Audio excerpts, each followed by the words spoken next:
to worship. Here I am to bow down. Here I am to say that you're my God. You're altogether lovely, altogether worthy, altogether wonderful to me.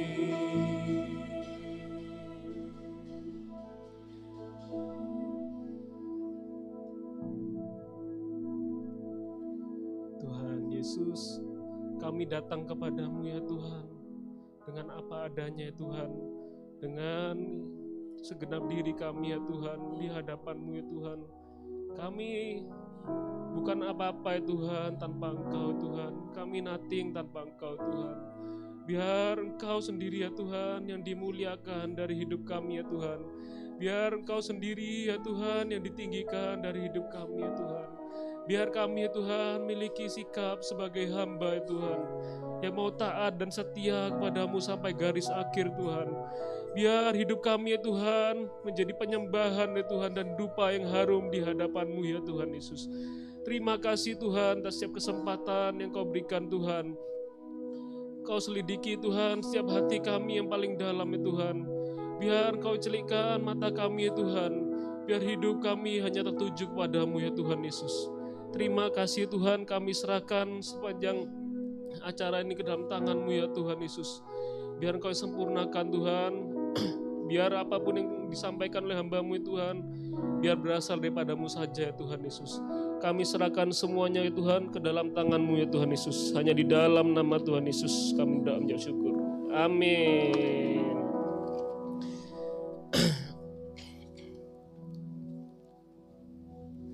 Ya, silakan duduk.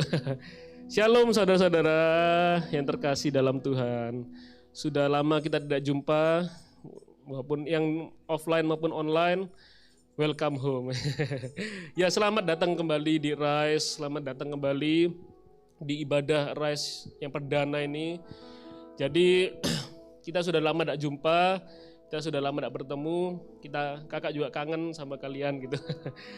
Kita mau sama-sama mulai Rise ini dengan pondasi yang kuat ya, dengan pondasi yang kuat, yaitu dengan tema yang berjudul Humility is a Journey. Jadi perjalanan dari kerendahan hati gitu. Nah ini jadi kita ini mulai semuanya ini dengan rendah hati ya. Oke, kita belajar sama-sama di Matius 11 ayat 28 sampai 30. Bisa ditampilkan, ada yang bawa Alkitab, Alkifun, silakan dibuka. Ayo dibuka, atau tidak bawa bisa lihat di layar. Matius 11 ayat 28 sampai 30.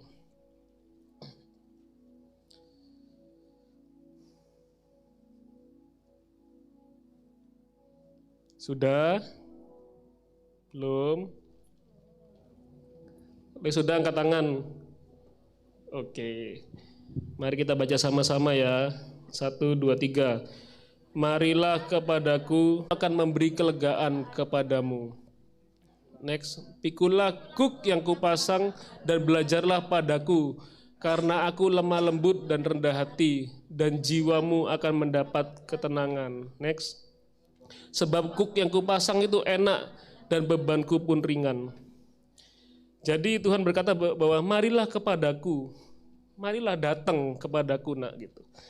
Tuhan itu sudah mati buat kita ya. Tuhan sudah mati di kayu salib untuk menebus setiap dosa kita, setiap kesalahan kita, korban yang tunggal yang sekali seumur hidup yang dipersembahkan sebagai korban penebusan untuk kita gitu. Jadi semua yang letih lesu itu gimana sih? Letih lesu itu sudah capek ya. Kadang kita ini kan mengalami masalah yang bertubi-tubi, mungkin pelajaran yang susah, atau mungkin dari orang tua, dari keluarga kita, mungkin dari broken home dan lain-lain gitu. Jadi tidak semua beban, tidak semua masalah itu berasal daripada Tuhan gitu. Seringkali ya itu berasalkan dari kesalahan-kesalahan kita, mungkin dosa-dosa kita gitu. Mungkin dari kesalahan orang tua kita mungkin, yang akhirnya kita dapat imbasnya gitu loh.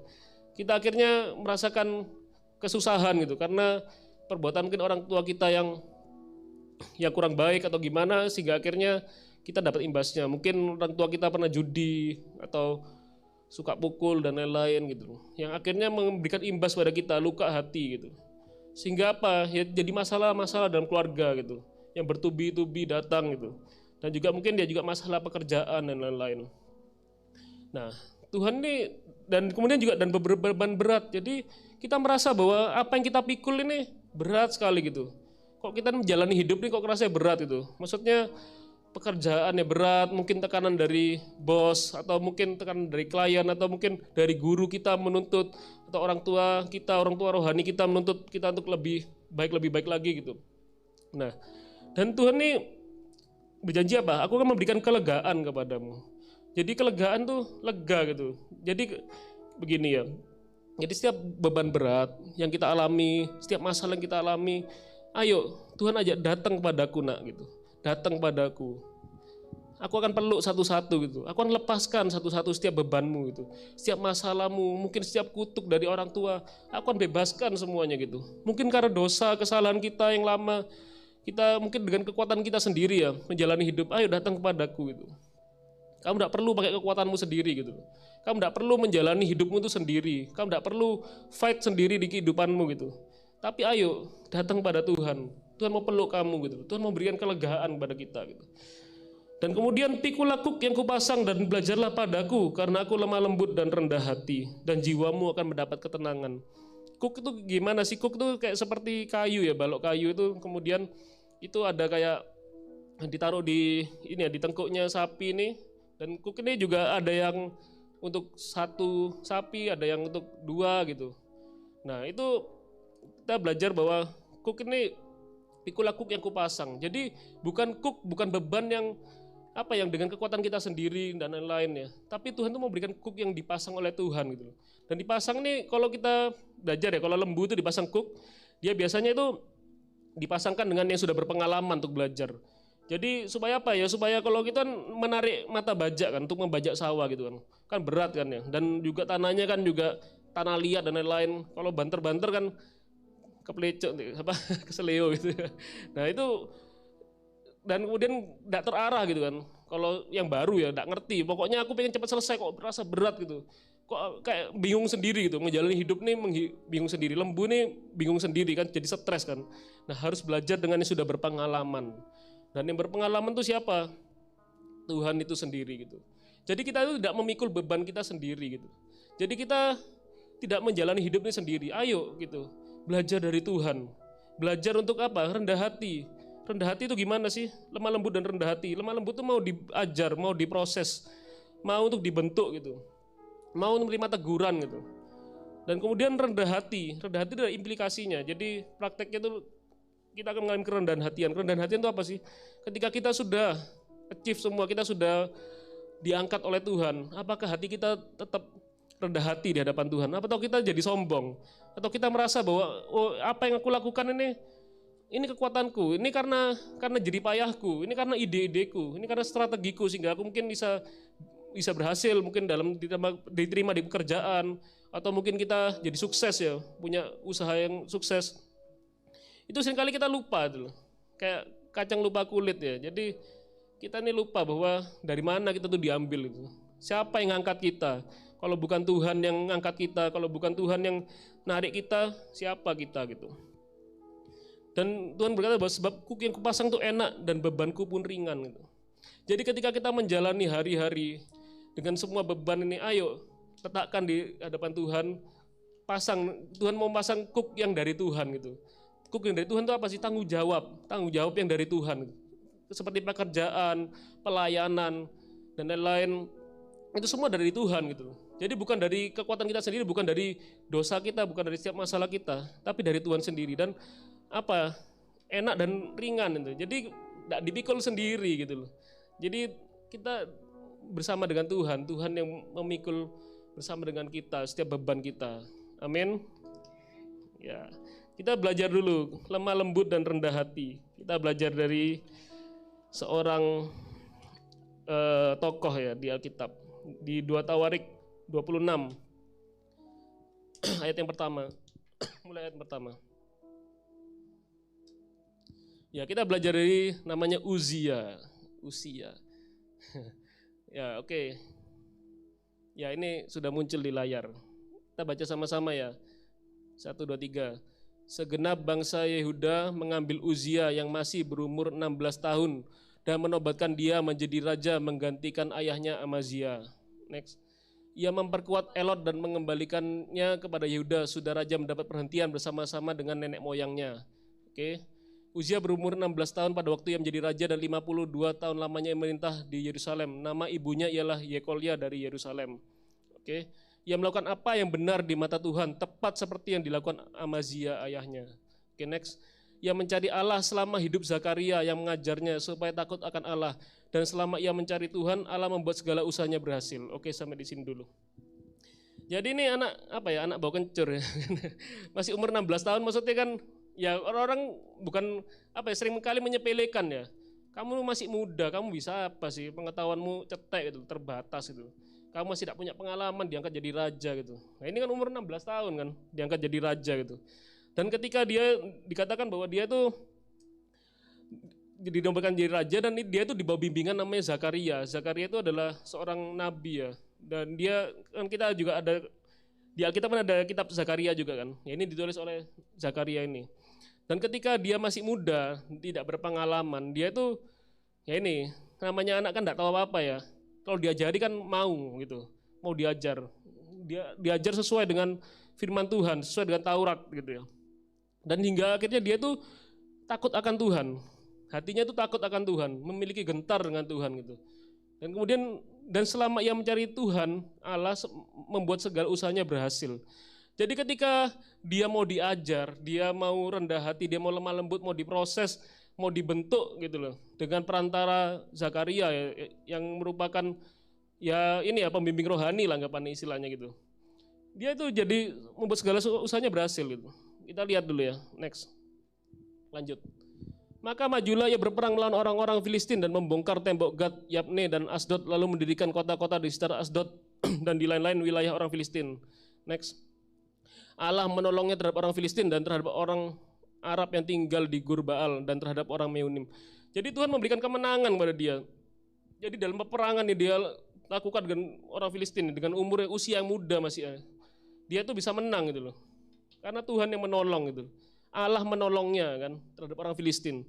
Jadi Tuhan tolong dia menang gitu. Dia menang, wah lanjut next. Orang-orang Amon membayar upeti pada Uzia, namanya termasyhur sampai ke Mesir karena kekuatannya besar. Jadi sampai orang itu kasih upeti kayak ngasih ya gampangannya duit lah ya. Sampai dia tuh ngasih persembahan kepada Uzia, saking wah ini gila nih Uzia masih muda tapi hebat kan, masih muda sudah sukses gitu kan, masih muda sudah berhasil gitu. Nah, next. Uzia mendirikan menara di Yerusalem di atas pintu gerbang sudut, di atas pintu gerbang lebak dan di atas penjuru serta mengokohkannya. Jadi dia pertahanannya pun kuat gitu loh. Jadi dia bangun menara, ya itu mungkin dia dapat ilham ya, dapat hikmat untuk bangun menara. Terus next. Ia mendirikan juga menara-menara di padang gurun dan menggali banyak sumur karena banyak ternaknya baik di dataran rendah maupun di dataran tinggi. Juga yang mempunyai petani-petani dan penjaga-penjaga kebun anggur di gunung-gunung dan di tanah yang subur karena ia suka pada pertanian. Waduh, sudah kuat, sudah masyhur dia, bisnisnya oke lagi gitu kan. Ini banyak ternaknya gitu, ternaknya banyak. Dia itu suka bertani ya, dia punya kebun anggur yang luas. Waduh. Terus ya ini ya sukses ya. Jadi usia muda sudah namanya beken, sukses lagi kurang apa gitu. Terus lanjut. Next. Ayat selanjutnya. Selain itu Uzia mempunyai tentara yang sanggup berperang, yang maju berperang dalam laskar-laskar menurut jumlah anak buah yang dicatat oleh Panitra, Yeiel dan penata usaha Maasea di bawah pimpinan Hananya, salah seorang panglima raja. Next. Kepala-kepala puak, pahlawan-pahlawan yang gagah perkasa itu seluruhnya berjumlah 2.600 orang. Next. Di bawah pimpinan mereka terdapat satu bala tentara terdiri dari 375.500 orang yang gagah perkasa dan berperang untuk membantu raja dalam menghadapi musuh. Waduh, sudah kaya, bodyguardnya banyak rek, 300.000 orang. Waduh, orang macam-macam tak keplak ndasmu gitu kan. Jadi waduh ini sudah powerful ya, powerful sekali gitu loh orang ini. Gila. Terus next. Uzia memperlengkapi seluruh tentara itu dengan perisai, tombak, ketopong, baju zirah, busur, dan batu umban. Terus next. Ia membuat juga di Yerusalem alat-alat perang, ciptaan seorang ahli yang dapat menembakkan anak panah dan batu besar untuk ditempatkan di atas menara-menara dan penjuru-penjuru. Nama raja itu termasyur sampai ke negeri-negeri yang jauh karena ditolong dengan ajaib sehingga menjadi kuat. Karena ia ditolong dengan ajaib sehingga menjadi kuat. Nah itu sampai punya alat-alat perang, kayak anggapannya pelontar ini ya, batu kayak katapult ya. Kalau di perang-perang zaman dulu kalau suka main game kan ada katapult, lempar batu gitu. Terus ada anak panah yang nembakkan balista tuh, luar gitu kan. Wah ini kuat ya, jadi anggapannya tidak ada yang bisa ngelawan lah. Di masa-masa itu tidak ada yang bisa ngelawan. Itu ada note itu ya ditolong dengan ajaib sehingga menjadi kuat. Itu yang sering kali kita lupa, ya ditolong dengan ajaib. Oke next. Setelah menjadi kuat ya menjadi tinggi hati. Waduh ini masalahnya manusia, tinggi hati. Jadi sombong gitu. Sehingga ia melakukan hal yang merusak. Ini kacang lupa kulit kan, maksudnya gitu loh. Kita ini seringkali kan apa ya, dalam pertama kali kita dulu masih dalam masa-masa kita belajar ya kan. Kita diajari oleh guru kita, oleh dosen kita, mungkin oleh orang tua kita dididik dengan sungguh-sungguh ya. Dan ketika kita menjalani hari gitu loh, kita belajar sungguh-sungguh ya kan. Dan juga dengan pertolongan Tuhan ya kan. Kita jadi akhirnya berhasil itu. Kita mungkin diterima dari pekerjaan yang lumayan besar, mungkin gajinya atau mungkin kita memiliki bisnis yang mapan gitu. Sehingga kita diangkat oleh Tuhan itu.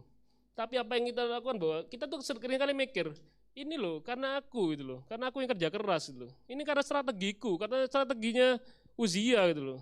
Kalau tidak ada aku yang mikir, no ini buat balista, orang ahli ini katapult, nih, punya pasukan bisa percaya sama aku, siapa gitu loh. Wong ini yang nyata ya, tampak di daging kan karena aku gitu kan, bener enggak? Kalau karena Tuhan kan karena Tuhan tidak terlihat ya, mungkin kita sering kali lupa gitu loh. Loh ini loh karena aku nih sing jago gitu loh. Dia akhirnya apa? Ya berubah setia kepada Tuhan Allahnya dan memasuki bait Tuhan untuk membakar ukupan di atas mezbah pembakaran ukupan. Jadi dia itu akhirnya apa? Ya dia takut akan Tuhan, dia tidak hormat lagi sama Tuhan. Jadi dia itu membakar ukupan yang harusnya dilakukan oleh imam. Next. Tapi Imam Azaria mengikutinya dari belakang bersama-sama 80 imam Tuhan. Orang-orang yang tegas. Next. Mereka berdiri di depan Raja Uzia dan berkata kepadanya, "Hai Uzia, engkau tidak berhak membakar ukupan kepada Tuhan. Hanyalah imam-imam keturunan Harun yang telah dikuduskan yang berhak membakar ukupan. Keluarlah dari tempat kudus ini, karena engkau telah berubah setia. Engkau tidak akan memperoleh kehormatan dari Tuhan Allah karena hal ini." Jadi ya itu, ketika kita sudah sombong, ketika kita sudah tinggi hati, Tuhan tuh masih kasih kesempatan loh sama kita. Tuhan masih ingatkan melalui imam-imam gini. Kamu tuh tidak boleh melakukan itu. Itu tidak layak kamu melakukan itu, harusnya imam-imam aja yang melakukan. Tapi ya itu, Tuhan tuh melihat apa? Respon hati gitu. Next. Tapi Uzia dengan bokor ukupan tangannya untuk dibakar menjadi marah. Waduh, tambah ngamuk gitu. Waduh, kurang ajar kamu itu. Tidak tahu diri gitu mungkin ya.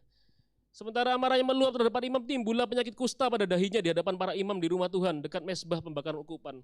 Jadi tidak tanggung-tanggung ya, karena kusta itu dek apa ya, dek udel itu, dek apa, dek enggak ketok ya, ketutupan baju gitu. Dek paha enggak ketok. Nah ini dek dahi ya, langsung muncul, waduh ya enggak bisa disembunyiin tuh. Nah ini sekali ya itu, Tuhan tuh sekali ya ketika kita sudah sombong ya, kita sudah merasa wah aku ini bisa kok melakukan semuanya itu. Tuhan tuh kasih kesempatan kita. Ada yang 1 kali, ada yang 2 kali, 3 kali, karena kasihnya Tuhan ya. Tapi ya itu, ketika kesempatan itu datang, bagaimana reaksi hati kita gitu. Dia bereaksi tambah marah gitu. Akhirnya apa terjadi? Dia kena kusta. Dan kemudian next, Imam Kepala Azaria dan semua imam lainnya memandang kepadanya dan sungguhnya ia sakit kustan pada dahinya. Cepat-cepat mereka mengusirnya dari sana dan dia sendiri tergesa-gesa keluar karena Tuhan telah menimpakan tulah kepadanya. Next. Raja Uzia sakit kusta sampai pada hari matinya dan sebagai orang yang sakit kusta tinggal dalam sebuah rumah pengasingan. Karena dikucilkan dari rumah Tuhan dan Yotam anaknya mengepali istana raja dan menjalankan pemerintahan atas rakyat negeri itu. Jadi itu akhir hidupnya Uzia sudah. Jadi dia dikucilkan dan kemudian ya sudah hilang namanya sudah. Gitu. Nah ini yang kita harus tahu ya, gimana gitu, kita koreksi hidup kita gitu. Ketika Tuhan sudah angkat kita, ketika semuanya itu ya dari pertama kali berbeban berat ya kan, Tuhan memberikan kelegaan kepada kita. Tuhan perlu, ayo kamu lepaskan semua bebanmu. Aku taruh gitu loh. Beban yang daripadaku, tanggung jawab yang padaku, pekerjaan yang daripadaku, studi yang daripadaku. Aku taruh di bahumu. Tapi sekarang apa yang ya sekarang kamu belajar daripada aku gitu loh. Karena aku lembah lembut dan rendah hati gitu.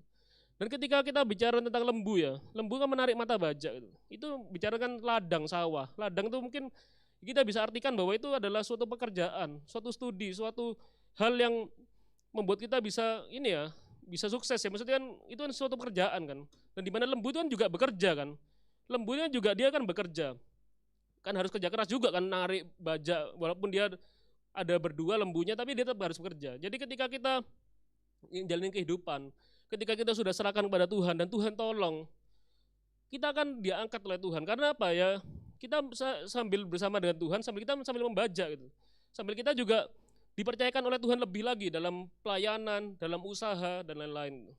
Nah, itu akan tidak terasa bahwa Tuhan akan angkat kita gitu. Karena satu sawah selesai, kemudian kita bisa panen. Satu sawah selesai kita bisa panen. Itu akan terus akan jalan gitu loh. Dan juga di Matius 5 ayat 5 dikatakan bahwa siapa ya orang berbagilah orang lemah lembut karena mereka kan memiliki bumi. Jadi orang yang lemah lembut bisa memiliki bumi, kok bisa sih gitu. Ya karena itu, karena ketika Tuhan sudah percayakan kamu, kita mau melakukan itu, asalkan kita tetap rendah hati dan lemah lembut. Tuhan itu mau bawa kita kemana aja gitu. Tuhan mau bawa kita apapun dan kita sambil bekerja keras ya, karena sebagai lembu ya, kita harus dengar-dengaran sama Tuhan. Karena ya belajar dari Tuhan kan harus berdengar-dengaran sama Tuhan. Apapun yang kita putuskan, apapun yang kita lakukan tuh kita harus tanya Tuhan gitu. Kita mulai pagi ya, sebelum mulai semuanya kita berdoa dan berdoa sama Tuhan. Mungkin kita bisa bersujud dengan Tuhan. Tuhan, aku tidak mampu menjalani hari ini tanpa Engkau. Aku butuh Engkau ya Tuhan. Ayo tuntun aku Tuhan, biar setiap keputusan yang tak ambil, baik dari pekerjaan, dari sekolah, apapun, semuanya itu biar berasal daripadamu gitu. Itu tuntunan Tuhan gitu. Nah, kita sekarang belajar lagi dari tokoh kedua, namanya Naaman. Ini sama-sama kena kusta soalnya, jadi tetap tak masukkan. 2 Raja-Raja 5 ayat 1. 2 Raja, oke. Tak bacakan ya. Naaman panglima Raja Aram adalah seorang terpandang di hadapan tuannya dan sangat disayangi. Sebab oleh dia Tuhan telah memberikan kemenangan kepada orang Aram. Tapi orang itu seorang pahlawan tentara sakit kusta. Waduh.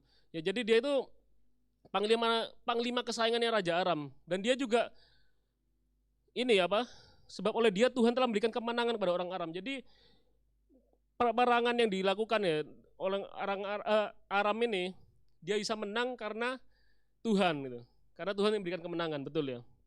Dan ini tidak diceritakan gimana kok Isa akhirnya sakit kusta gitu loh.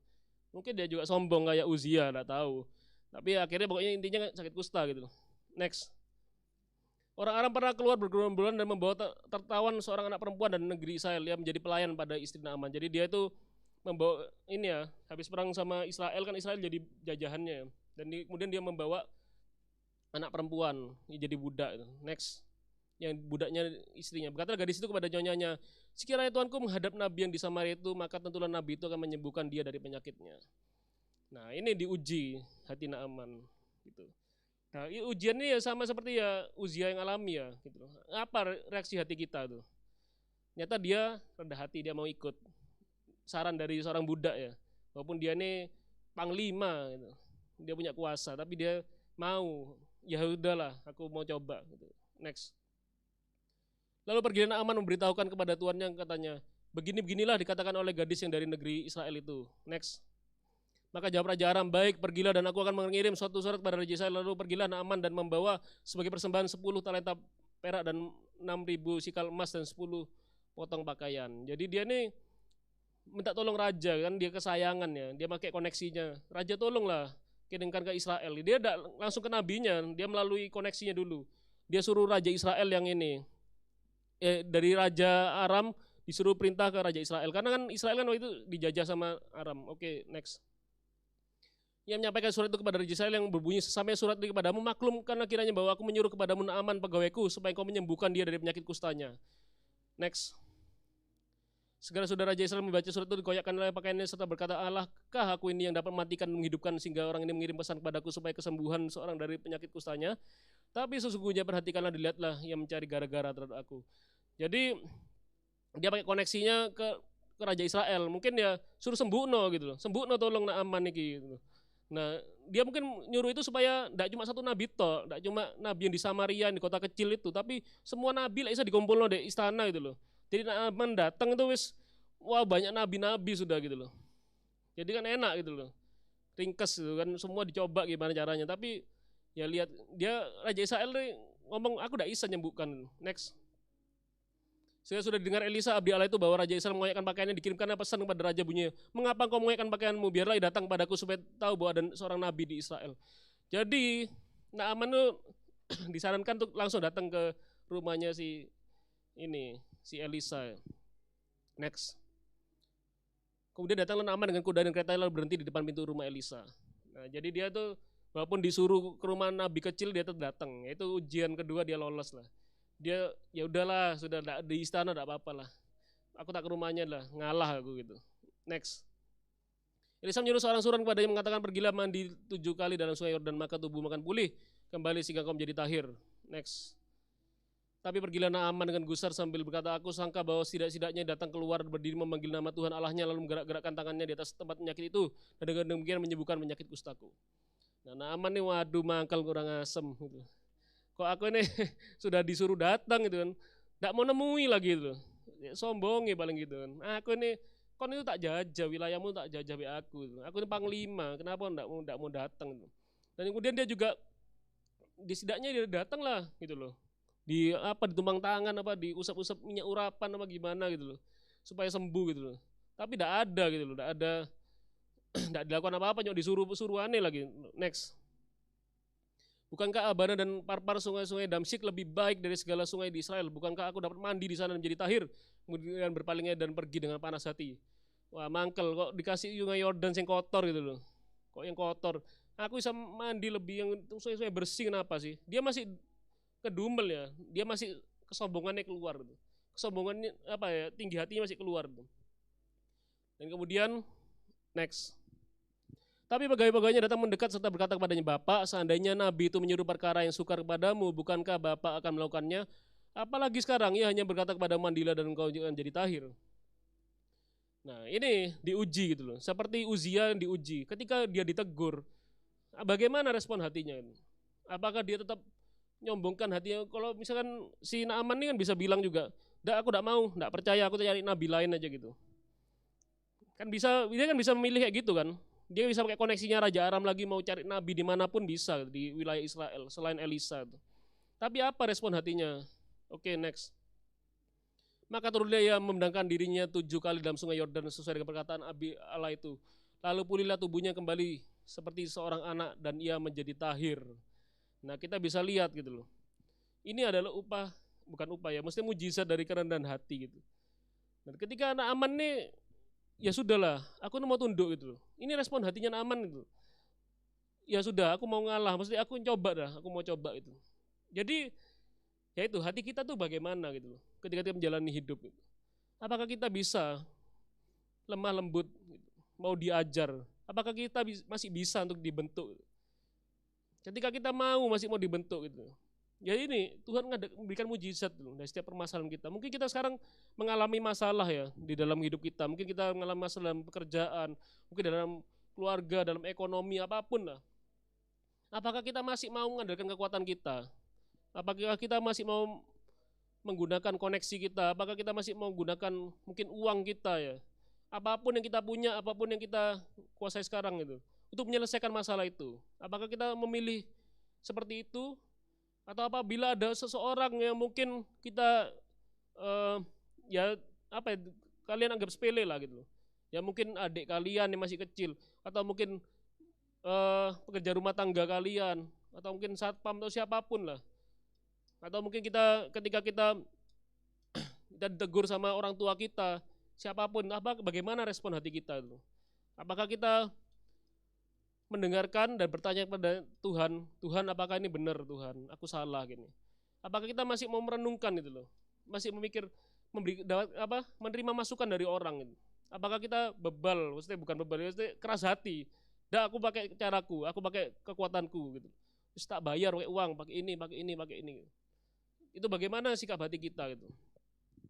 Itulah itu bagaimana kita diuji gitu oleh Tuhan. Dan bagaimana respon hati kita itu yang menentukan. Karena Tuhan itu masih memberikan kesempatan pasti sudah. Karena kasihnya Tuhan itu. Ya bagaimana respon hati kita. Ya, kita juga belajar dari seorang namanya Daud. Singkat aja kalian. 2 Samuel 12 ayat 13.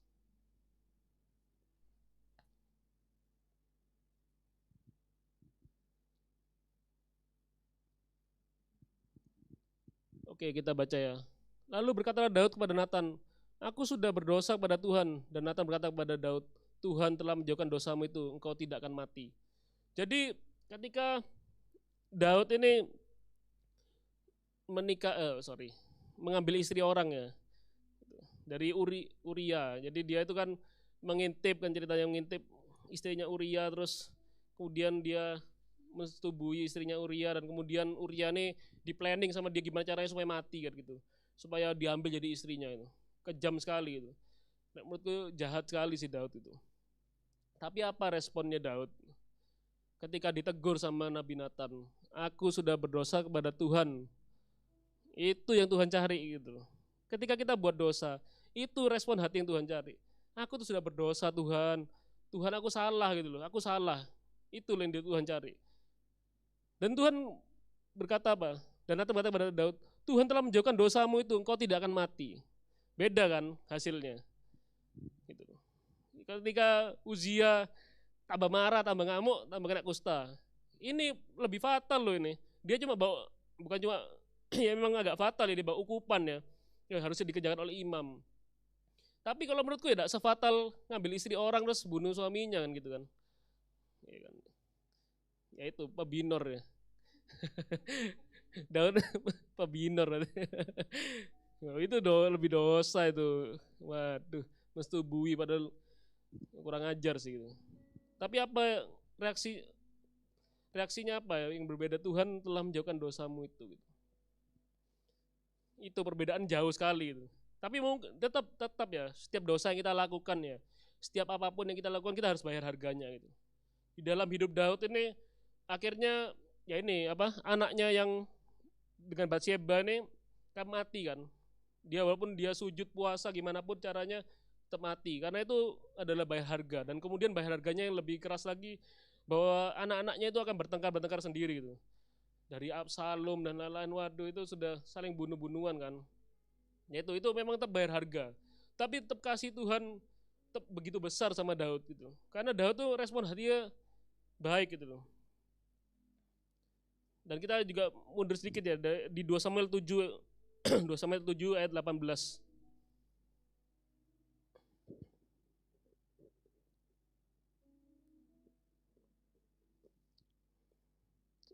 Oke, saya bacakan. Lalu masuklah Raja Daud ke dalam.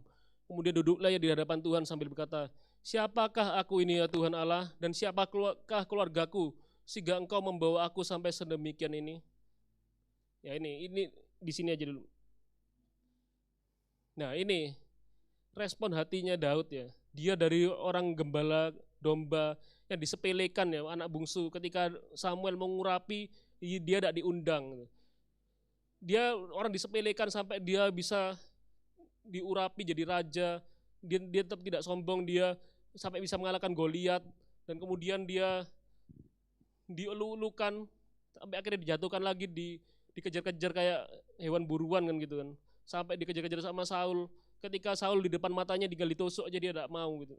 Dia tidak mau, sampai dia akhirnya ya karena dia Saul adalah orang yang diurapi Tuhan gitu. Sampai hidupnya Daud nih dia ya sempoyongan ya, maksudnya pernah juga keluarganya, istrinya diculik kan. Dia sampai harus tanya Tuhan gitu. Nah ketika Samuel sudah mati dia masih tanya Tuhan gitu. Gimana caranya, dan akhirnya dia berhasil hingga akhirnya dia menjadi raja.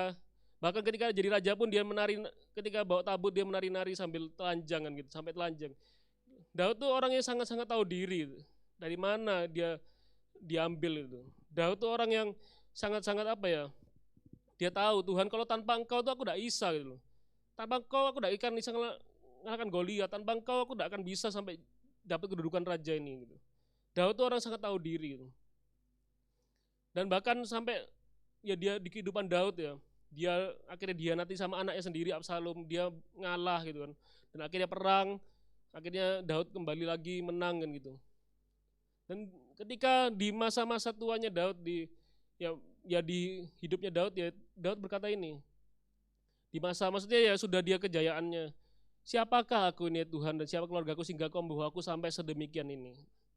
Ini orang yang tidak lupa kulitnya. Ini kacang yang tidak lupa kulitnya ya orang ya seperti Daud ini gitu. Ya ini yang Tuhan cari di setiap kita gitu. Bagaimana ketika kita bagaimana ketika kita dipanggil oleh Tuhan?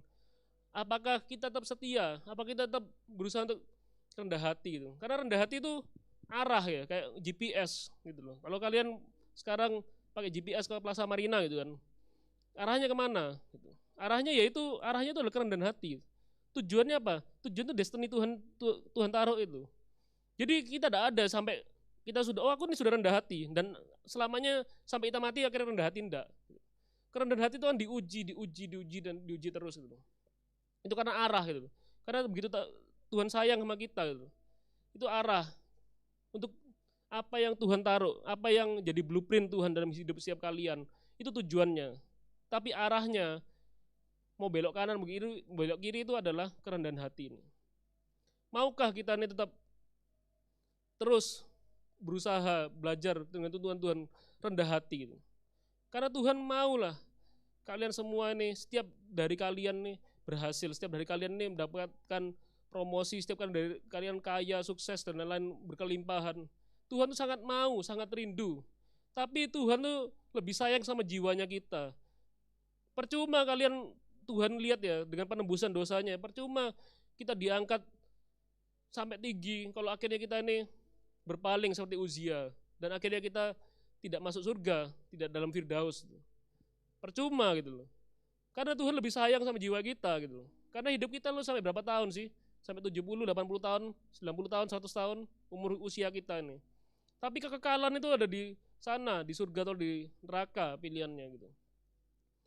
Tuhan itu jauh lebih sayang dengan kita gitu. Jiwa kita diselamatkan gitu loh. Ya itu. Jadi bagaimana respon hati kita? Bagaimana kita ini menjalani hidup ini? Kalau memang kita nih sungguh-sungguh ya sampai di destiny yang Tuhan tetapkan, aku percaya setiap kalian pasti akan dipakai Tuhan luar biasa. Gitu. Yang penting apa sih? Ayo lemah lembut dan rendah hati. Ayo gitu, lemah lembut dan rendah hati. Terus gitu. Dari kalian kita masih mengalami masalah sekarang, dari kita sekarang lagi mengalami problem ya, sampai kita akhirnya jadi sukses gitu.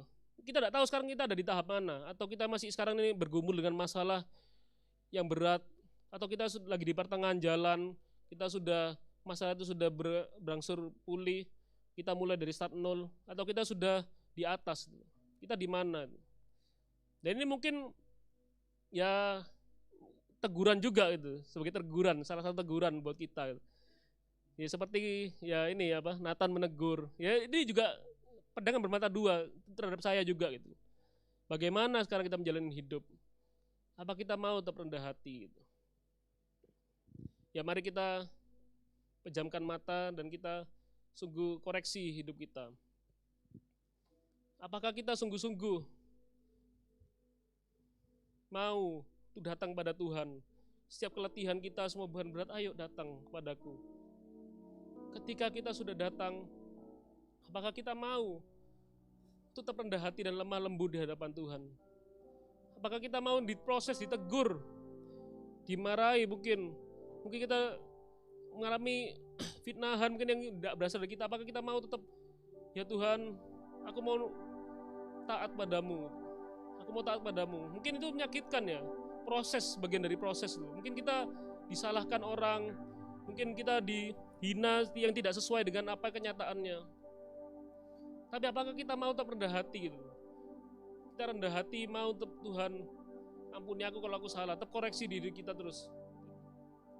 Apa kita mau gitu loh, tetap dikoreksi, dididik, diajari terus.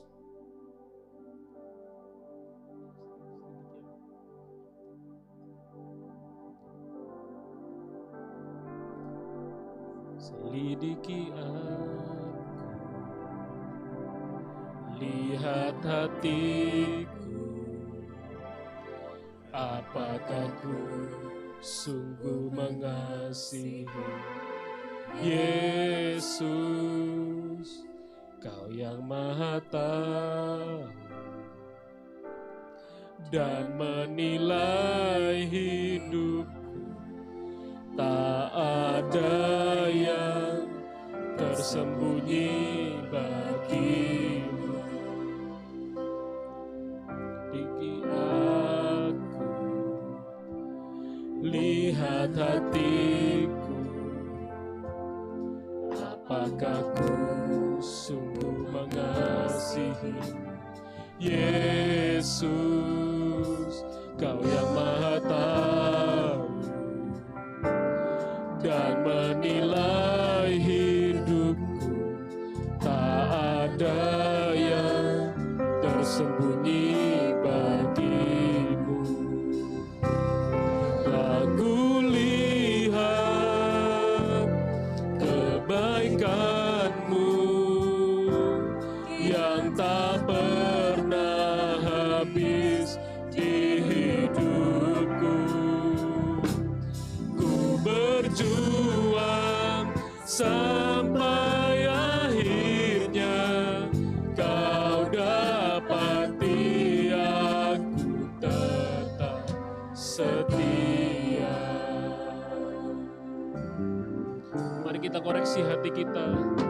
Selidiki aku, apakah kita selama ini mengandalkan kekuatan kita sendiri? Apakah kita juga merasa bahwa semua yang kita raih, semua yang kita ada sampai sekarang ini karena usaha kita, karena kemampuan kita? Apakah kita sungguh-sungguh mau koreksi hati kita? Semua ini berasal daripada Tuhan. Semuanya ujungnya adalah Tuhan.